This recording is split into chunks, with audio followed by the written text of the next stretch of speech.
ჩვენ აქ შევიკრიბეთ იმის გამო, რომ კიდევ ერთხელ გავაპროტესტოთ ის უსამართლობა, რომელსაც აქვს ადგილი თბილისში. იმ გადაწყვეტილებას, რომელმაც მიიღოთ ეს ამ დღეების წინ და უბრალოდ ერთი თვის წინ შეიძლება ესე ითქვა. თბილისის მერიამ, როდესაც ჩვენ მოქალაქეებს გაუძვირა ცხოვრება. გაუძვირა იმ თვალსაზრისით, რომ გადასახადი, რომელიც არის დასუფთავების გაასმაგა. შეიძლება ესე ითქვა. ეხლა გამოდიან ადამიანები, რომელთაც ჩვენ არაფერი გვაქვს საწინაოდ, პირიქით მადლობა გვინდა უთხრათ ყველა თანაშრომელს, რომელიც დღე და გამის განმავლობაში შრომობს იმისათვის, რომ ყველა ჩვენი მოქალაქე თბილისელმა იგრძნოს თავისი სახლთან, ქუჩებთან სისუფთავე, მაგრამ ეს ადამიანები შრომა არის დაუფასებელი, უნდა ითქვას. იმიტომ რომ პრაქტიკულად ეს ადამიანები შრომობენ 27-28 დღის განმავლობაში 14-15 საათი დღეში. და პრაქტიკულად იღებენ 10-11 ლარს. 10-11 ლარს მხოლოდ და მხოლოდ დღის განმავლობაში. თვეში გამოდის 300 ლარი. მე ჩვენ გვაქვს შეკითხვა პირდაპირ მერიასთან, ბატონ უგულავასთან. გაიზრდება თუ არა ამ ადამიანებს ხელფასი? ვინაიდან ის 300 ლარი, რომელსაც ისინი იღებენ ხელფასს, ეს ადამიანები არ გაეკუთვნებიან დაუცველთა ფენას.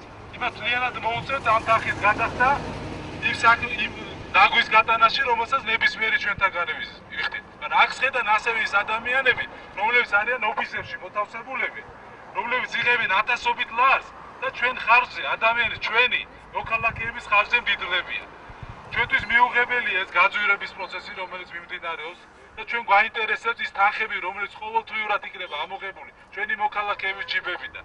ზამთრის პერიოდში განსაკუთრებით, როდესაც ძალიან გაძვირდება ეს გადასახადი, სად წავა ეს თანხები? ჩვენ გვაქვს ეჭვი, რომ ეს საქმე დღეს არის ეს შპს სახელმწიფო 100% ფლობს ამას და ჩვენ გვაქვს ეჭვი იმასთან დაკავშირებით, რომ ხელისუფლება შემდეგ გაყიდის ამ საქმეს, მიყიდის თავისივე მიერ დაქირავებულ ბიზნესმენებს და გამოვა ის, რომ ისევ ისინი გამდიდრდებიან და ამ ფულს მოახმარებს შემდეგ გაყალბებულ არჩევნებს. სწორედ ამის გამო შევიკრიბეთ ჩვენ კიდევ ერთხელ, რომ შევახსენოთ ჩვენ მოქალაქეებს ის რა უსამართლობასთან გვაქვს საქმე, რა უკანონობასთან გვაქვს საქმე და ჩვენ ამდვილად არ დავანებებთ თავს. პირველ რიგში ვითხოვთ ამ გაძვირების პირობებში გაუზარდო ხელფასი იმ ადამიანებს, რომლებიც მართლა არანორმალურ, არადადაბნეულ პირობებში ხართ ჩაგდებული.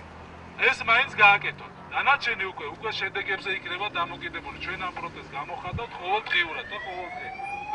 მე კიდევ ერთხელ ვიზახი ჩვენ მოქალაქეებს, რომელიც ეხლა ზაფხულის პერიოდში ის გადასახადი მართლა გაუოთხმაგდა, ზამთრის პერიოდში გაუათმაგდება, მე არ ვაშინებ, მაგრამ ამის მიმართ უნდა გქონდეს ყველას პროტესტი, იმიტომ რომ ეს არ არის სამართლიანი, გაუმჭირვალეა და კიდევ ერთხელ ვამბობ, სად წავა ეს თანხები, სად დაიხარჯება?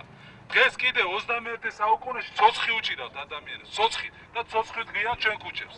ეს მილიონობით თანხა კიდევ მიდის უგულავას და ამ ხელი სააკაშვილის ჯიბეებში.